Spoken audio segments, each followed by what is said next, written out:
James Sanders is the Innovation Manager at KIPP Bay Area Schools, and before that he taught middle school history at KIPP School Los Angeles, where he was one of the first teachers in the world to teach with one-on-one with Chromebooks in his classroom.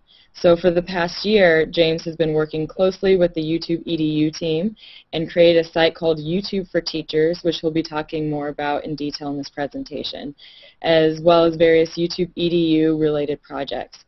James is a YouTube Star Teacher, a Google Certified Teacher, a member of the EdTech team, and the Leader Learner for CUE. And with that, I would like to introduce James and have him hit it off. Well, thank you. I'm excited to be here, though. When usually I'm talking to teachers, I get to see their faces and focus in on individuals and stuff. So all those teaching and presentation techniques that we've been talking to our students are definitely not applying here. So it's kind of this faceless mass of hundreds of people. And I guess we'll just go ahead and get started. I'm really excited to be talking about YouTube in the classroom. Like Britton said, this is something that I've been working on for quite a while. I think as educators, we know that YouTube belongs in the classroom. We've thought about it for years, and we've probably all wondered why the heck are they not doing it. Well, here it is, and I'm really excited to be able to talk about that with you guys today. So I'm going to go ahead and just dive into the presentation. So like Britton said, if you have any questions, go ahead and drop them in the chat, or what do you do, plus me on Google Plus, and we'll see it and should be able to do that. So I should say, is there any questions beforehand, but you can't raise your hands or just shout out. So we'll go ahead and jump in.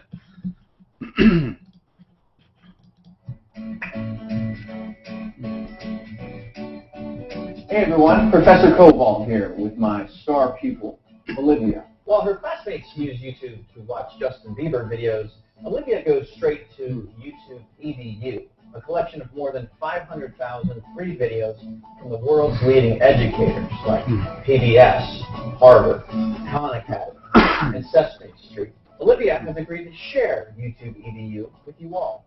But first, we're going to play a quick game. Olivia, the visual aid, please. So that's actually one of the videos that came out recently. It's an interactive quiz that you can go on and take, and it runs you through some of the educational partners available on YouTube, and I definitely would recommend it. But we're going to couch this presentation in terms of like a quiz and go through and then see how we did about learning about YouTube EDU. So like Britton said, my name is James. I am a part of the KIPP Bay Area School Team Network. Previously I was down in KIPP LA. Years ago I did Teach for America down in Los Angeles, and I've always been passionate about education. To me, I believe the role of the educator in the 21st century is changing.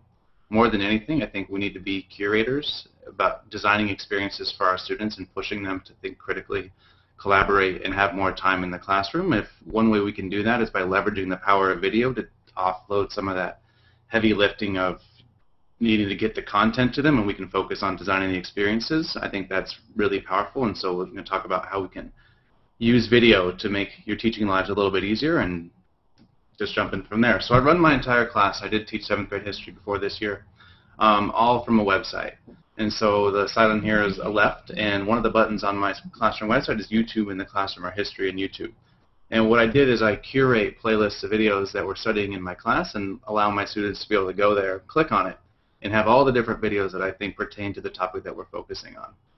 Every lesson is set up through the website, where I give the students detailed steps of what they need to do that day. And I like to use a lot of video, as you can see in this one on the right. One of them, I've embedded a video in the lesson here. So there's a few goals for this presentation. One is that all of you guys around the world watching will be able to leave here, hopefully being able to harness the full power of YouTube to create learning, engaging experiences for your students. I realize that most teachers are actually teaching right now, so if you're a tech administrator watching, feel free to share this information with them so that they can go ahead and leverage the power of video in their classroom. And the second one is I want to help get the word out there that this is an incredibly powerful resource that teachers and students should have access to in the classroom. So, quick rundown of what YouTube EDU is. You saw in the video, but YouTube EDU is hundreds of educational partners, anywhere from Sesame Street to Khan Academy, all the way up to MIT and Berkeley. Hundreds of thousands of videos, and all of them are ready to go in the classroom. So why video? Why do we want to use video? Well, video can do things and teach things in different ways that we're not able to do in their own classroom. So for example, if I'm talking to students about number patterns, I might go in and teach it one way, but then you might be able to find videos that present the exact same information, but just in a different way. So the video in the bottom right here is showing how number patterns can be visual, how it lines up with the pyramid. Here on the left side is this project-based environment video that's talking about number patterns and how it might play into somebody building, setting up an event and arranging different shaped tables and how it would add different numbers. Over here, a student might need to see number patterns worked out by a teacher, just pen, paper, explaining it. And video can handle all those needs. So if I taught number patterns in my class one way, I can leverage video to have it presented the exact same information 4 other different ways, and I think that's really powerful. So when I'm thinking about video on YouTube, I think about 2 major buckets of video and definitely some overlap. So a Venn diagram is a good example of how to present that. Some videos are instructional, some videos engage, and some do both. So on the instructional side, you might have the Khan Academy. A statement of value, a statement of some type of value. Hello, if you could all please mute on your side. We're getting some feedback coming in, and we don't want to take it away from James. Thank you. It's up on the upper right-hand side of your screen with the microphone. But then there's other videos that just do engaging stuff. So here's an example of a skateboarder going off a ramp. You might want to use this to introduce some type of physics or math lesson, and it's not doing anything else besides providing a visual anchor or some type of stimulus for the students. But then on YouTube, you're going to find more and more bunches of videos that do both, and this is where I get really excited. So I know you're curious. Here's the typical life cycle of a jellyfish. We've got the first stage, which becomes a larva, which up the ocean, attaches itself to something and becomes a polyp, which over time transforms itself into a free-swimming, bell-shaped medusa, aka jellyfish, with 80 to 90 tentacles. So that video, they've taken great animation. We have somebody engaging like Hank Green. We're going to talk about his YouTube channel here in a second. And you're able to meet the visual needs in showing them the graphics, but also having some type of engaging dialogue going on. But anytime I talk about YouTube, one of the first things that comes up is privacy. So I taught 7th grade, and all of my students had YouTube channels. However, nobody published their videos publicly. Realistically, all we were using YouTube for was to handle all of our server costs. They were uploading their videos to YouTube privately, adding my teacher email address to me, and I would be able to go in there and view their projects. But it was all private interaction between the students, their families when they were added to it, and me. Another way is having a video unlisted. I record lots of videos for students, and sometimes I'm not really proud of the quality of video that I had. I don't think it's ready to share with the whole world, and so what I'll do is I'll create an unlisted video. So it's on my channel, but you can only see it if you have the direct link. So I can send a link out to Tina Shea or to Harold or to Britt and say, hey, check out this presentation draft I'm working on. If you like it, go ahead and try it out. And so a lot of times I'll put draft and share it with them, and they'll see it, but I'm not ready to share it with the world. And the final way I like to do it is just, it's public. You know, it's YouTube. You publish it onto the web, and then anybody in the world can then go ahead and see it. So for example, there's a few hundred of us watching this presentation now. I might create a video just for you guys, pop the link into the comments, and only you would be able to see it. And you could share that link with others, but it's not searchable on YouTube, and that's a really handy setting level there. So I'm going to pause for a second and look in the comments. If anybody has any questions, or any of our guests listening have a question or have an example or something that wants to share out. Anybody want to ask any questions on privacy or share anything? Yes, I would like to ask a question. Yeah, what I've been doing these on-air hangouts and stuff in Google Docs for a while, and I'm trying to figure out the best way to use Google presentations. I noticed that the video is a little bit slow and wiggly on there when you do that. But the presentations work pretty good. And how are you using Google presentations for this presentation here? No, for this presentation, I'm just running a presentation keynote off of my computer. So you're using Apple? Yes. Yeah. Okay. Yeah. But I've had the same thing where I think the video technology is getting better. Because I'm going to share maybe 50 videos, 40 videos with you guys, I didn't want to have you click load the YouTube app every single time. But I know when we're doing on-air shows and stuff, we'll just share one video or two videos, and it works really, really well. That's a great question, though. All right, any other questions? Were there any in the chat on the privacy stuff, Britton? I've been refreshing it, and I do not see any at the moment. Perfect. That's good, because usually the first thing that comes up when I'm talking about YouTube is what about this, what about that? So great, let's jump into some of the fun stuff. All right. So I'm going to talk about the 10 most effective ways I found to use video in the classroom. Video has the power to extend the walls of your classroom. Learning no longer needs to require a teacher sitting in a room with the students. With video, you can extend your reach. Also, it's a really nice way to archive all of your hard work, and I'm going to show you an example of a teacher that's doing that.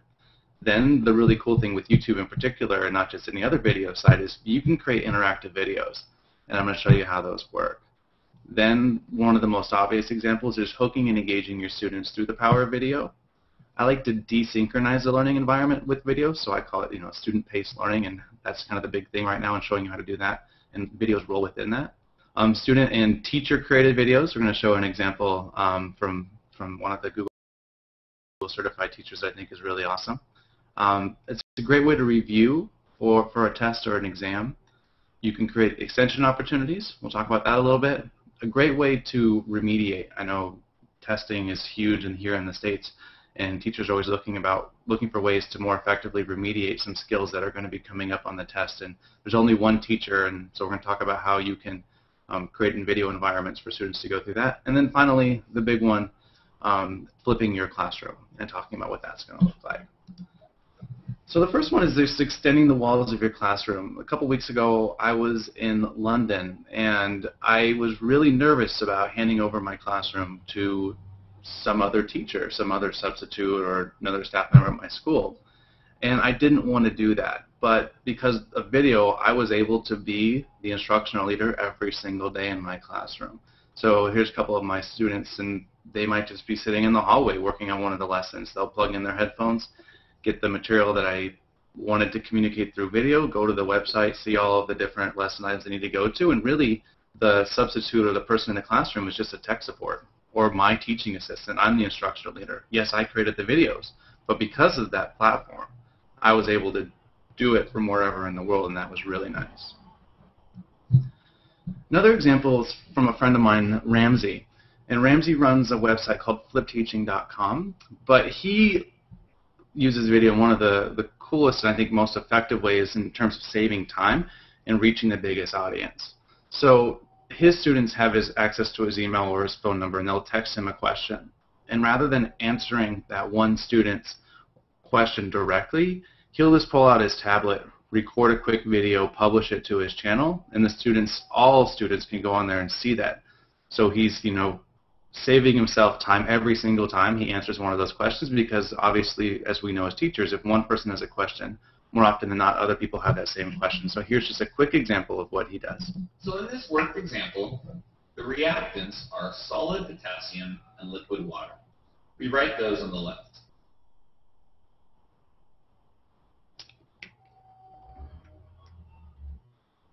And the products, the things we form, are hydrogen gas and potassium hydroxide.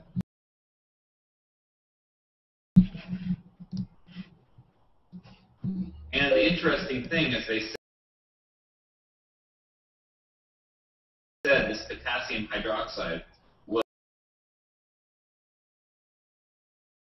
dissolved in water. And we know from last unit that means. So before we talk about that, a great question came in, and I think he tried to get in a little bit early from Brian. And he said, how do you deal with the potential legal problems associated with your students signing up for Google accounts? What I use is something called Google Apps for EDU. So in my classroom, I have my classroom domain, and all of my students have an email address, but because it's going through Google Apps for EDU, I have granular control over everything that my students are doing. So I can turn on and off YouTube. I can decide, okay, no, they can or can't receive emails, who they can email, and all of that operates within my domain extension. And so a Google account, I don't know what the age restriction is, but Google Apps for EDU creates a safer environment for elementary all the way up through high school. And I think that's a really good question. I just wanted to address that before we moved on. So going back to Ramsey, this isn't a video that he's created to broadcast to the whole world. This is a video he's created for several students. When he's doing big production, he does something, a show on education technology called the Infinite Thinking Machine. It's a really high production stuff. But here it's just a quick, recorded this maybe in 10 minutes, up to his channel, and then on to answering another question. The other one is the example of archiving all of your hard work. So a teacher at one of the KIPP schools here was about 6 months ago teaching still with an overhead projector and transparencies.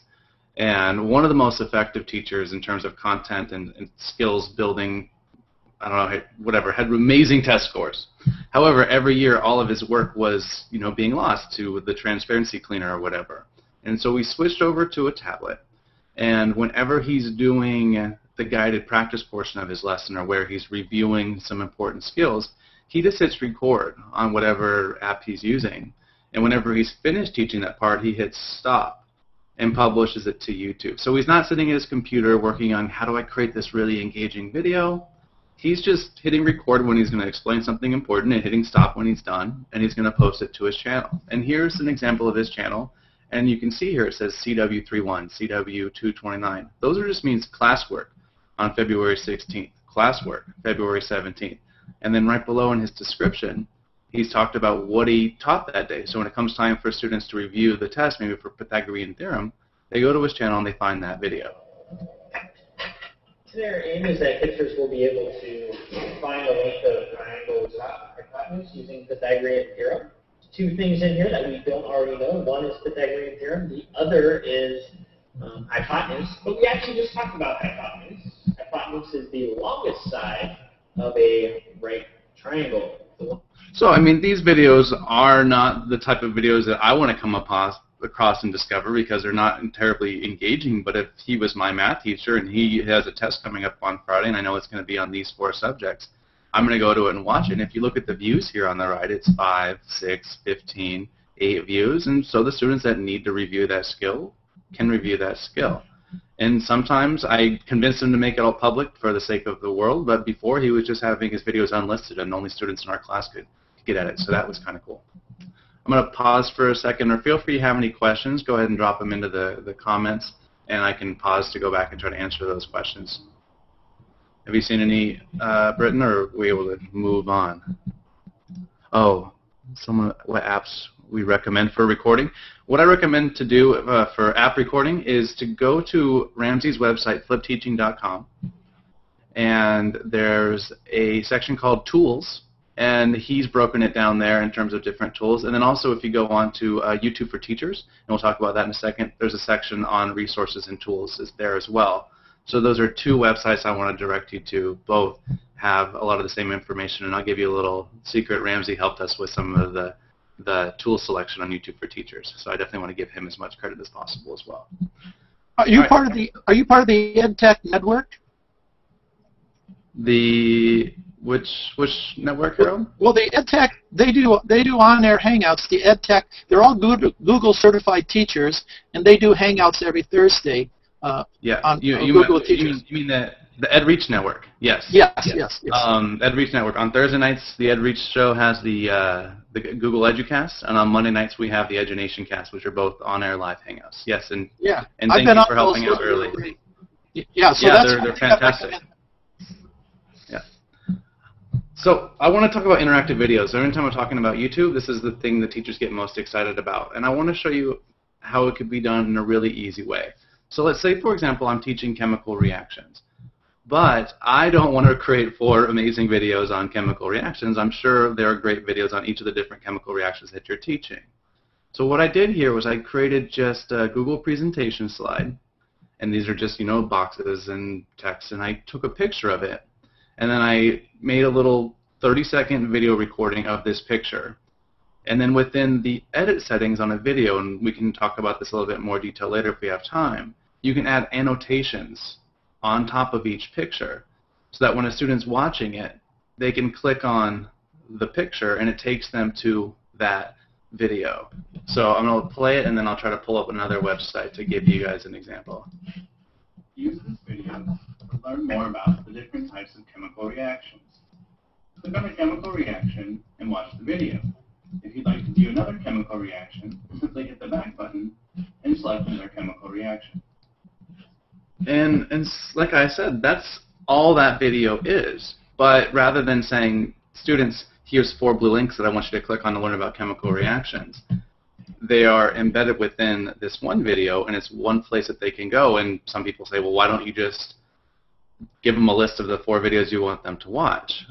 I've heard from several YouTube EDU partners who do this, and the click-through rates they get when the link is actually on the video that they can click on is astronomically higher than if there was just a blue link in the description. So the engagement level goes way up when the student's like, oh my gosh, I can click on the video and take me somewhere else. So I'm going to pull up that example. If somebody else has a question, we can also answer that right now.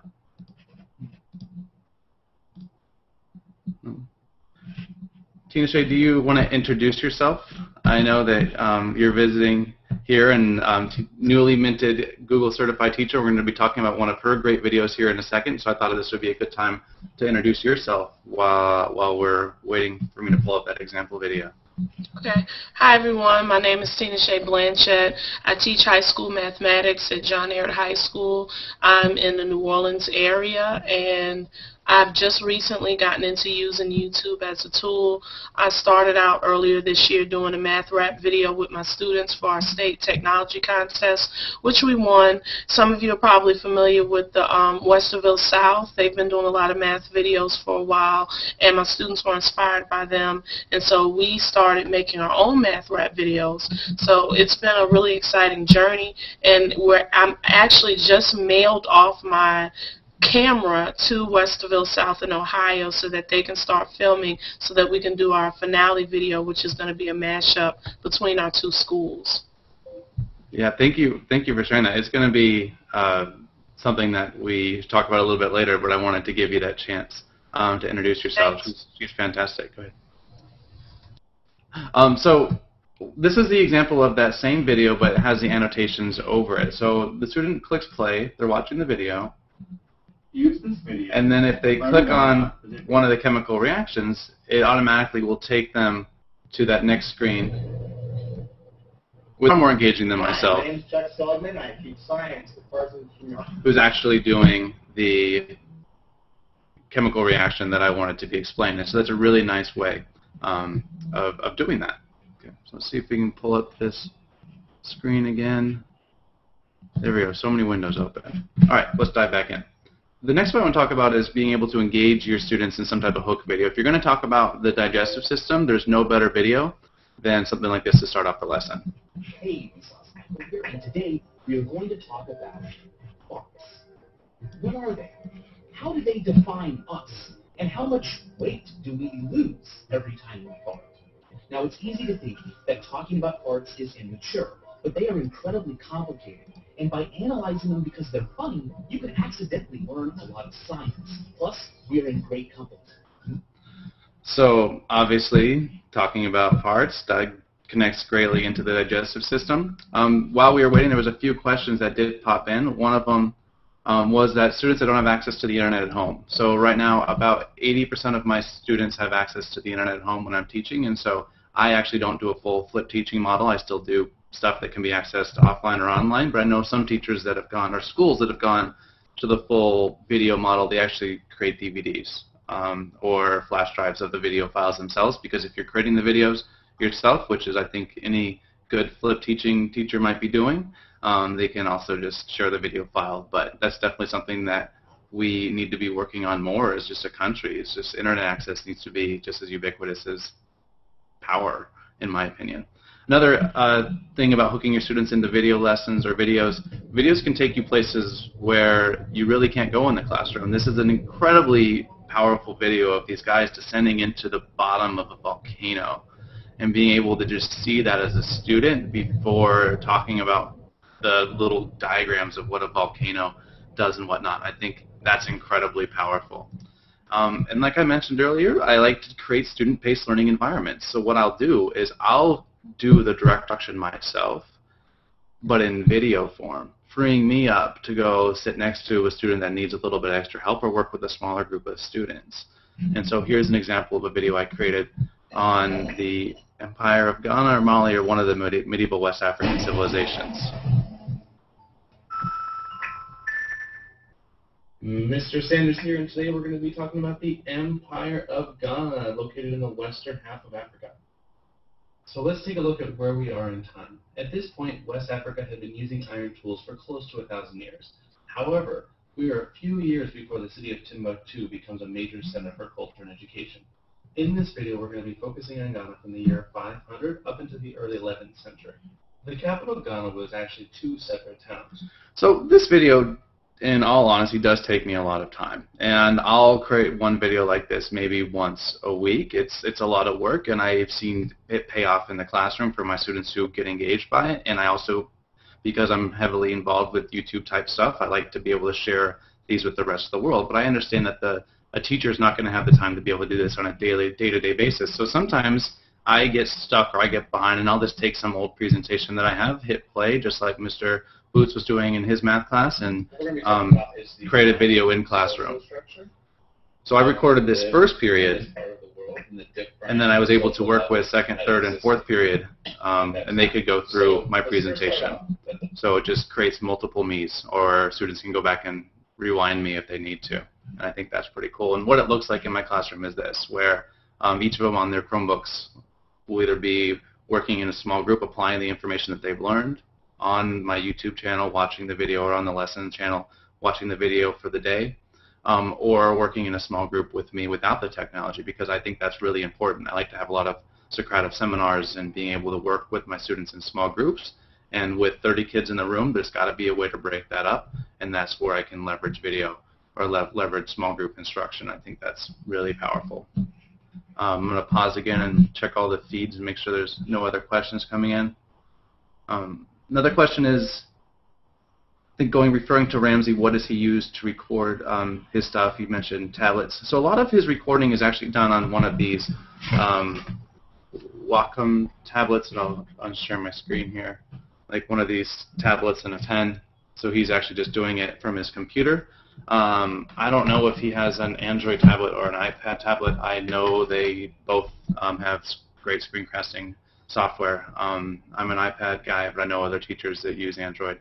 So yeah, and then is there any other question? Here comes another one. When you use Google for Education, student permission will fall under your district policy, which means you can. I don't know. So there's a question about privacy and the age requirements and stuff. I just suggest go to Google and Education and check out the Google Apps for EDU stuff. Those are some questions that are definitely above me in my own school system that I can't answer, and above me in the Google sphere that I can't answer. So, but it's a good question, and I hope you find your answer, and if not, just reach out. All right. So now my favorite part is talking about student-created videos. I think it's really important for our students to be creating this day and age, and I hate it when people talk about video only as an example of fancy people that give content to students, that whole model of pouring information into our kids' heads, and we're just substituting a person in the front of the room with a video now in the front of the room, and that drives me crazy. And I like students being able to do this. So my friend Mr. Rezak, he's on the EduNation cast with us every Monday night, but he set up a channel for some of the students in his district where every week or every semester, I think there's one video a week, they're creating little videos that can be used to hook a student into a science lesson or get them to be thinking. So let's take a look at that. So this is a student-created channel.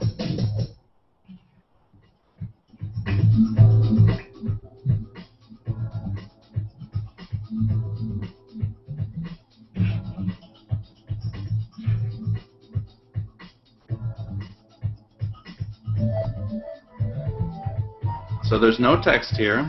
This hairdryer is blowing this balloon up in the air and it's staying there.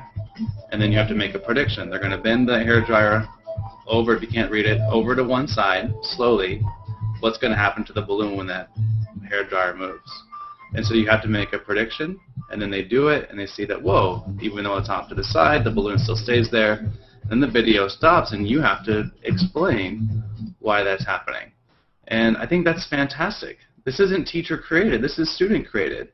And there's nothing more powerful than students teaching other students. And then the other example, and we have our special guest, Tina Shea, here, the Out Here graphing video that came out this Monday.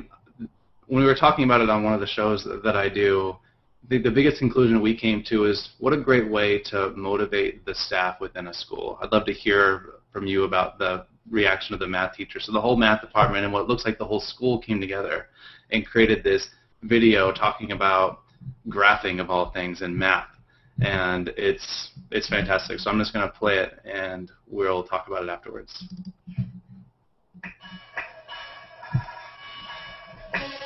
John, Eric, Patriot, the best private school has allowed our students for the school.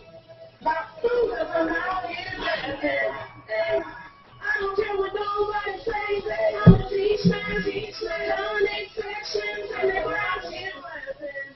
You are greatness, whatever you call this class. I'm out here laughing. I be putting double that won't every day only because it's so easy. I'm out here laughing. Got it first, I put away, like you do, and now we say nothing unique, because I'm here to teach.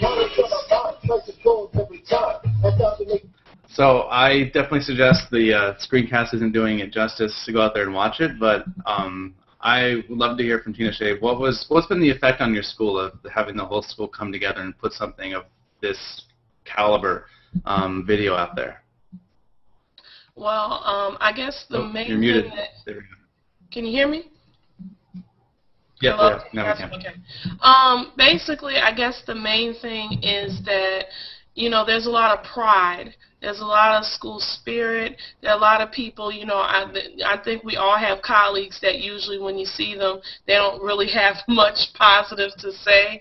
And I find that it's something that we can all kind of rally around. There's a lot of, you know, I don't think people realize the power of YouTube and how, you know, you can put a video up on the internet and a few days later, you know, family members are calling you up telling you that they've seen it. You know, this is really taken off on Facebook. My students have told me that, you know, their parents found out about the video before they did because it's basically all over in terms of, you know, locally. So I think that is definitely something when you can get more people involved.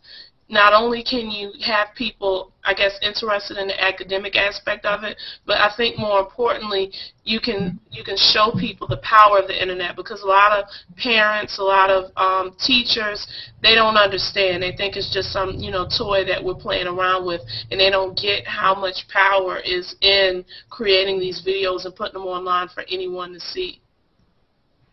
Yeah, thank you for sharing. I think that's such a powerful story, the idea behind creation. And that's kind of one of the messages I want to get out there, that, you know, when I say YouTube, we think of, you know, passively absorbing video content, but really I'm thinking about it more as a creator and figuring out a way to creatively tell your stories, whether it's something like this and it's a big production, or it's just a simple interactive video on something like chemical reactions. You just have this idea of crafting this story, whether it's a big cinematic narrative or it's just a little digital story putting together. It's incredible. So let's go on to the other ways that you can use YouTube. Let me switch back to my screen here. All right. So the next one is just allowing students to dig deeper into the content. So when I'm teaching a subject, let's say, for example, we're studying West African gold trade, I'm going to create a playlist on the element of gold or something about gold so that when the day ends or they finish the lesson a little bit early, they have something to dig their teeth into and go out there and learn some more. And so they'll click on history on YouTube, and there'll be whatever playlist I want them to look at is there, and they can go through all those different videos, and it's really cool. So I teach, you know, history, but there's a lot of science behind gold as well, obviously, and I would share something like this as part of the playlist. What gold line is it? Okay. And this is from a channel called youtube.com/periodicvideos. We probably didn't see it. So gold is an element, one of the few elements that I think everybody is very familiar with.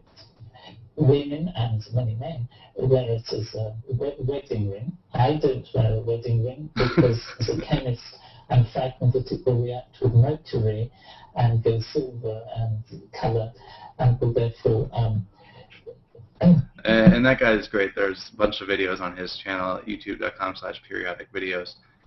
So that's just a way to extend the learning day of your class, because the learning doesn't end when the bell rings. They can go home and they have access to all of my lesson there because it's online, and they have access to all this content that they can just explore their interests, because you don't know what lessons it's going to be. Yes, it might be teaching medieval Japanese samurais that's going to get them all hooked, but it might be something obscure, and you want to have those resources there for them that they can dive into whenever that moment or that light bulb goes off in their head, and that's where video becomes incredibly powerful. So the other way is using the power of these interactive videos to review for exams. So sometimes when I'm doing a simple review for an exam, it might be just a playlist. It might just be like a PowerPoint or a Google presentation where one slide has a question, and then you click to the next one and there's the answer, kind of like in flashcards. But I like to do sometimes, and it does take some work, but I think that it pays off, is doing a full interactive experience. So we'll check this out. Let's do some test review where we look at the authority within the Catholic Church. Which of the following members of the Catholic Church have the most authority? Would it be A, the priest, B, the cardinal, or C, the archbishop? You decide. All right, and so let's take a look at what this looks like on YouTube itself, just to show you some of the interactivity, which is some of the coolest things. So let me switch the screen here, and we are here. Okay. All right, now let's do some test review where we look at the authority within the Catholic Church. Which of the following members of the Catholic Church have the most authority? Would it be A, the priest, B, the cardinal, or C, the archbishop? And so now you can click on one of these different things, and it'll take you to a page telling them whether they're correct or incorrect. So a cardinal doesn't have the more authority over an archbishop, or the cardinal does have it. That's correct. The cardinal is second only to the pope. Cardinals are the only people that can elect a new pope when one dies. Cardinals also... And if I got the answer incorrect, it would take me to another screen where it would say that's incorrect. You can try again, and it's just this big continuous loop, and that's all done because of the YouTube annotations. So, oops, that's incorrect. And it's my voice the entire time, so my students are hearing from me, and I'm providing them with feedback and correcting that misunderstanding. So when the student doesn't understand that concept, I can be right there to catch them and say, no, I know what you're thinking. We talked about it in class this way, but just remember, and they can, get that help that they need. So I'm going to pause again and check the feeds and make sure that there's no questions, but I think we're good. Okay. Yeah. James? There is another James who wants to know, did you create the test review video with pages or PowerPoint or something like that? How did you create those test review videos? This was done with pictures, so I created it with some of my fancy fonts in Word or Pages, and then I threw it into a Google presentation and just took screenshots. And then within Google presentation, I did whatever screencasting software I was using. There's just a bunch of different ways of doing it. So whatever your favorite one is, if you have a Mac, there's a free screencasting, and so I'll be just talking over it, which is that blank tile here, and then I can add the annotations later. Tina Shay, do you have a question or a comment? Yeah, I had a quick question. I had typed it on the side. I want to know, is this one video that you've done, or is this like they click on something that takes you to a different video? Yeah, it's several videos. In this instance, it's 4 videos. So you have the initial question video, and then the 2 incorrect answer questions that will loop them back to asking the question again at the end, and then the correct answer.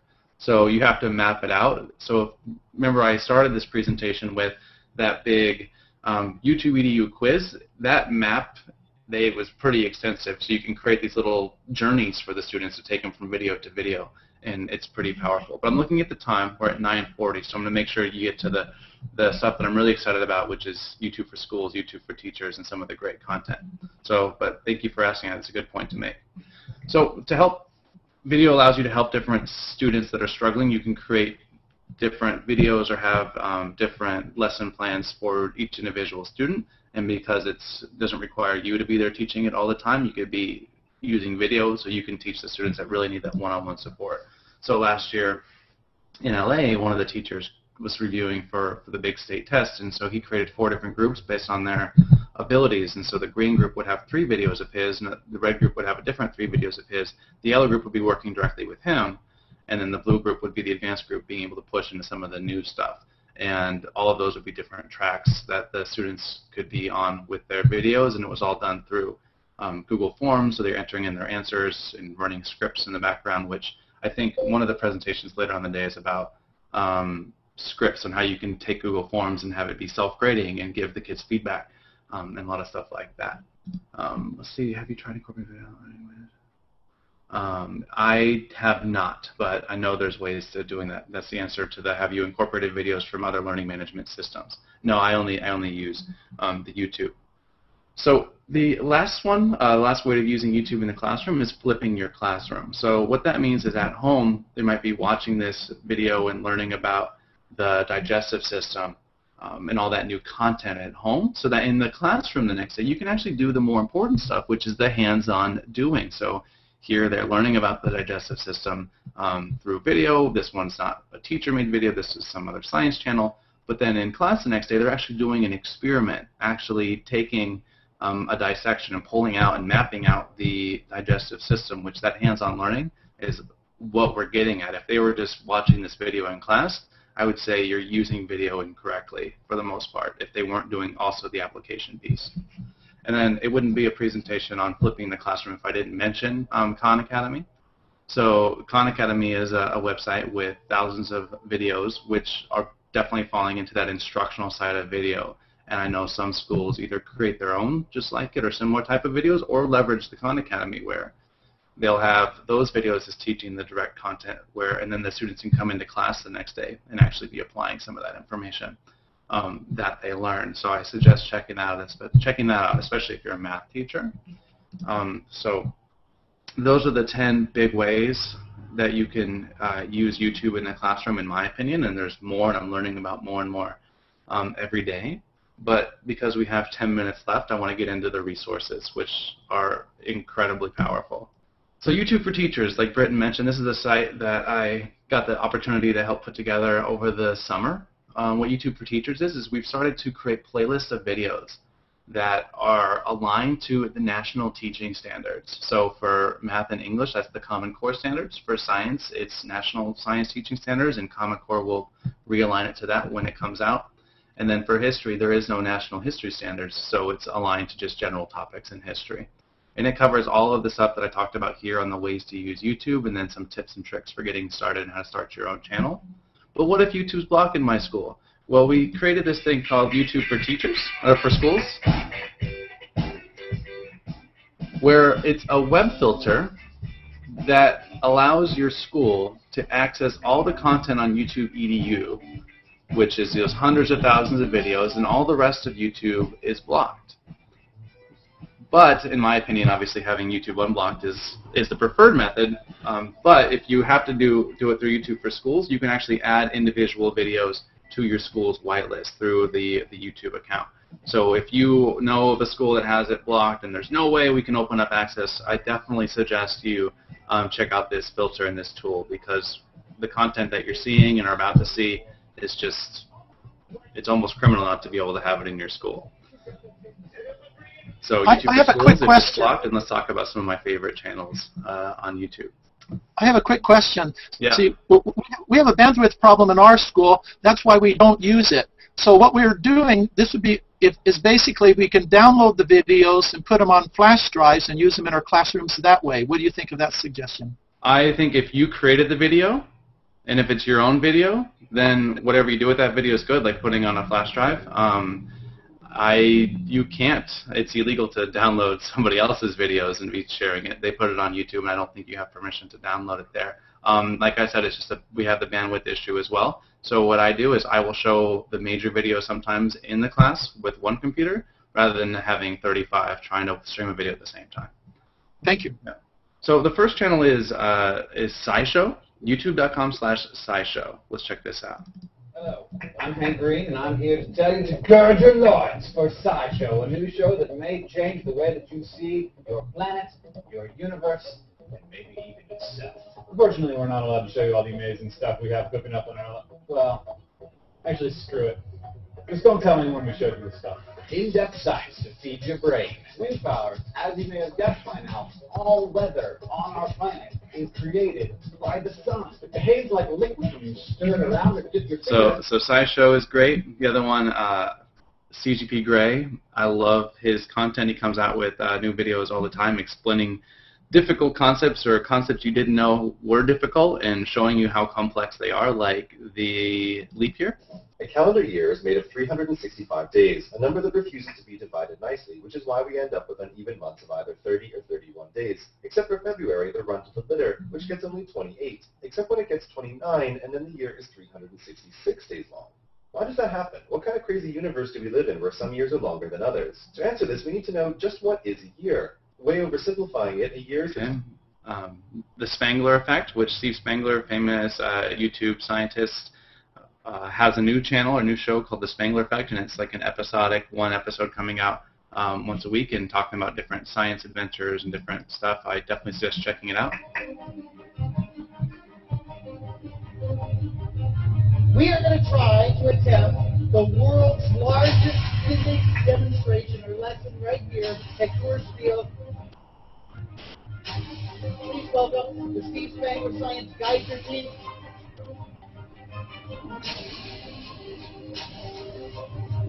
I promise not to do this at home. I will do it at a friend's home. So that's a fantastic channel. And then I'm going to do a little preview. Minute Physics is a channel on YouTube, and actually the creator of Minute Physics is hosting an on-air hangout in about 10 minutes. And so his channel is taking difficult, complex physics topics and breaking them down into 1 minute, 2 minute videos. And they're fantastic. This fall, physicists in Italy published results suggesting that neutrinos travel faster than light, significantly faster. If true, this is really big news in physics. And of course, most scientists are reading the results with skepticism. Why, you might ask? Well, they fly in the face of the well-established and experimentally supported theories of special and general relativity. And extraordinary claims require extraordinary proof.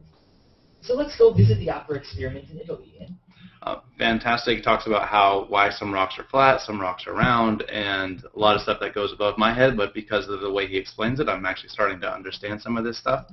And then the final one is the one that it's new. It's called TED Ed, and something exciting came out this week as well. So TED Ed is a channel created by the creators of TED, where they are looking for teachers, you out there watching this on-air hangout, to submit your lessons, because we're all teachers and we're all creating these lessons, but they're being lost. And the idea is we submit our lesson, and they pair you up with an animator who animates that lesson for you. So let's say you're explaining how small an atom is, which is what one of my friends, John Bergman's video, was all about. And they took that video, how small of an atom was, and paired it with an animator, and it's so good. So if you haven't seen it, do a YouTube search for how small is an atom, and it just shows you how powerful visuals are, and I'm really excited about that. What they just announced this week, however, was a way for you to use YouTube videos to create lessons online with them. So I do it all through my Blogger account, but what TED has done is they've created this website called ed.ted.com, where you can go in there and you can create a little interactive lesson for any YouTube video.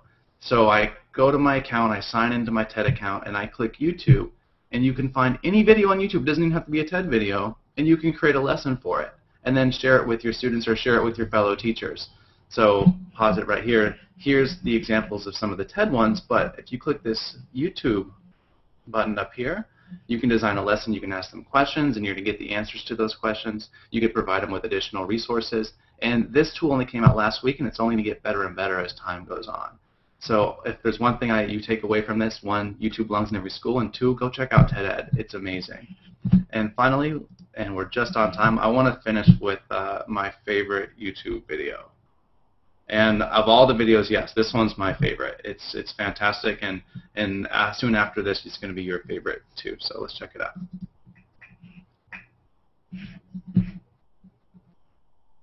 I'm Archie Clements, and I made a Rube Goldberg machine. A Rube Goldberg machine is a machine that creates a chain reaction, a really complicated one, to do a simple task. So, my Rube Goldberg is going to start with this domino being knocked down. They're going to fall all the way up here, knocking down this bowling pin, creating shockwaves, spinning this gyroscope, running down here, pushing the marker top, letting the mini marble run down here, around the spiral, down this ramp, and hitting this switch control power socket. Turning on this toaster. When the toaster's done, this lever will pop up, letting a ball fall out, knocking all the balls off, hitting this paper roll, running down here, hitting this paper towel tube, knocking down this wine glass with the fushigi ball on top. The fushigi ball, and it's called Monster Trap. Off, and release the pulley, letting this thing fall on the monster and trapping him. And Rube Goldberg machines don't always work on the first try. So let's just make sure how much successes and how much failures. I think we'll have. This is my hypothesis, and this is the actual. My hypothesis on successes is 2. I think it will have 10 to 20. 10 to 20 failures and 2 successes. But that's my hypothesis.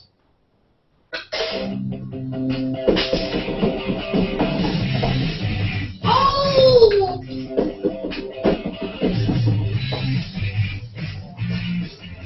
Oh!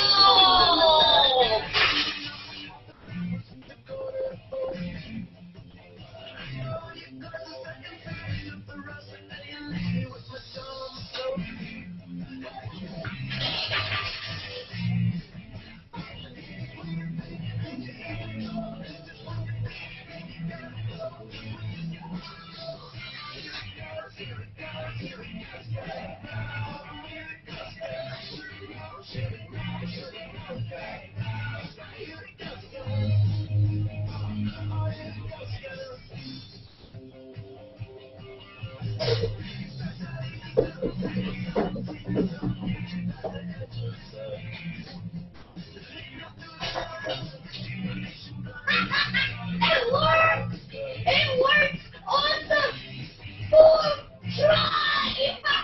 Look! I thought it was going to be 13 failures! 3 failures! It's so crazy! It works! Rube Goldberg machines will teach you, if you don't succeed, try again. Yeah, I love that clip. It's fantastic. So I just wanted to end it there. We're about 3 minutes early, which is great timing. Thank you so much.